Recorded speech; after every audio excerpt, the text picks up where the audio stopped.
The German company Bayer makes everything from the aspirin in your medicine cabinet to the pesticides used by farmers around the world. Well, it's been a tough couple of years for Bayer, especially with some of its key products. This year alone, the company's stock is down more than 30%, and investors are wondering about the firm's future. On the pitch, Bayer Leverkusen's football team has been doing pretty well as of late, finishing the year in first place and even hoping for a championship win. But things are looking quite different for the chemical giant that owns the team. It's in trouble due to a failure in its pharmaceutical branch. That failure has a name: Asundexian, a treatment for blood clots, the company's most promising research project in years. As recently as a few months ago, Bayer felt certain that Asundexian would be a blockbuster, bringing in annual revenues of 5 billion euros. Then came disappointing test results. The drug was less effective than that of a competitor. Investors fled the scene. On a late November morning in Frankfurt, shares dropped 20% within minutes, erasing almost 8 billion euros in market cap. Investors ran, seeing no potential for sustainable growth for Bayer's pharmaceutical business. Bayer has two products that will run out of patent. It's Xarelto, this is their top-selling product, and Eylea. And the two of them also are generating approximately $10 billion revenue on an annual basis. And if they will run out of patent, the generic competition will cannibalize them. And then you have only 20% of the revenues left within 12 up to 18 months.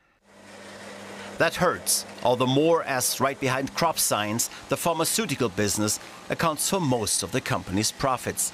In 2022, prescription drugs brought in 42% of the bottom line. In future, numbers like these are all but out of reach. It's at a time when crop science is also plagued by problems. Ever since Bayer took over US-based Monsanto, the company has been sued over health threats caused by its weed killer Roundup, which has glyphosate as the active ingredient. Over 150,000 lawsuits have been filed. In November, one of them cost Bayer $1.5 billion. Earlier this week, the company was ruled to pay almost $900 million in another, money that Bayer can't spend on more important things like R&D. Did Monsanto fail to add... In order to rebuild a new pipeline of blockbusters, you need to have cash and money in order to invest into new drugs. And if at the same time you have to pay out a lot of money to the to the lawsuits against glyphosate and Monsanto, this is money that is not there anymore to invest into the drug pipeline.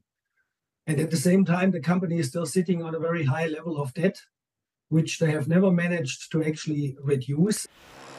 Ever since closing the deal in 2018, the Monsanto takeover has cost Bayer 55 billion euros. A large part of that was paid by taking on debt, another financial strain for the company.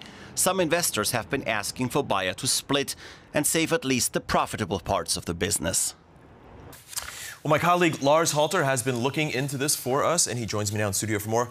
Lars, when we look at Bayer and this acquisition of Monsanto, some might say this has really pushed the company to a place that it hasn't been before. Why did it take this company over in the first place?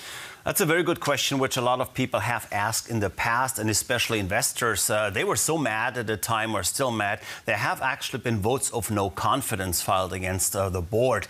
And, no wonder. They paid $66 billion for Monsanto, and over the last couple of years paid another $55 billion just in fines with those lawsuits that we just heard about too. And this might just be the beginning, because there are still thousands of lawsuits literally outstanding. So nobody can even tell where this is going and how much this will cost the company in the end.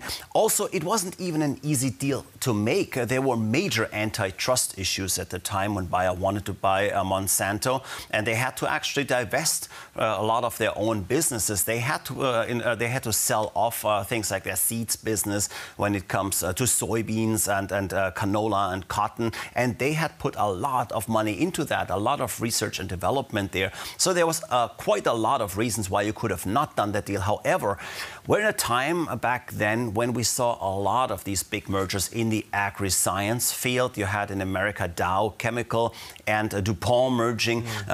You had Syngenta and ChemChina merging, and Bayer just didn't want to be left behind, and they wanted to increase their position specifically in the fields of seeds and genetically engineered crops, and that, of course, is especially what Monsanto was good at.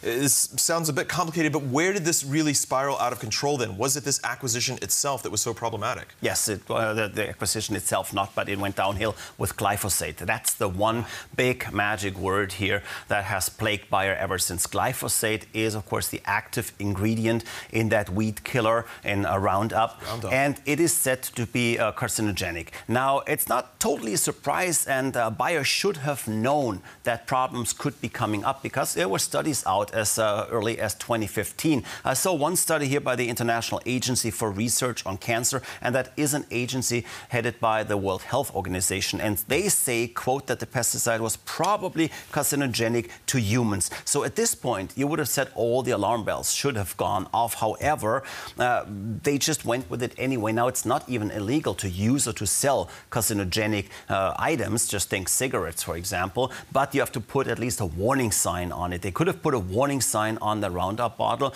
and it's kind of ironic, I think, because if you think how many weird warning signs we have in the US, don't put your kid in the washing machine and don't hold the chainsaw from the wrong side or so. We have all these things, and this would have been a warning sign that would have made a lot of sense. They didn't go for it, and that's essentially why they have to pay now. The piece suggests that Bayer is looking at potentially splitting in some sort of capacity. Is this realistic? I mean, what do investors expect? I think it's realistic. However, nobody knows at this point how it's going to happen. But the easiest thing at this point would probably be just to split off that agri-science business, to isolate the rest of the company from all these legal problems. Because, as I said earlier, there's going to be thousands more lawsuits coming, so nobody knows what that will do to the balance sheet here at Bayer. That could bankrupt them. So obviously it would be a good idea to save parts of the company. However, there's other options. They might take the prescription drug business out. They might take the consumer health part out. So they're working on a lot of options. Part of that is that investors these days don't even like those conglomerates anymore. There was a time about 10 years ago when conglomerates were the big thing. The more you packed into a company, especially in Germany. Right? Yeah, exactly. We've seen a lot of this in about 10 years ago because it was diversification and having more than one leg to stand on. However, it's not popular for investors anymore, so there will definitely be a split at some point.